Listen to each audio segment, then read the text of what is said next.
দেবতার নামে ভণ্ডামি, হাতে নাতে ধরল উত্তেজিত জনতা। চাঞ্চল্য বর্ধমানে। দেবতার নামে ভণ্ডামির অভিযোগ, বড়সড় প্রতারণা চক্র হাতে নাতে ধরল শনিবার স্থানীয়রা। ঘটনা পূর্ব বর্ধমান জেলার শহর বর্ধমানের 5 নম্বর ইছলাবাদের কিরণ সংঘ এলাকার।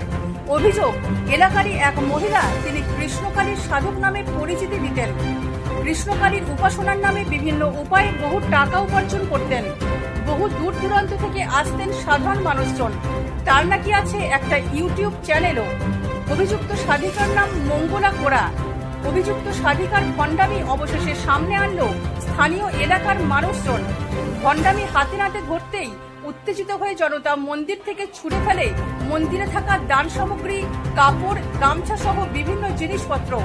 খবর পেয়ে ঘটনাস্থলে পৌঁছে পরিস্থিতি নিয়ন্ত্রণে আনে বর্ধমান থানার পুলিশ। অভিযুক্তকে আটক করে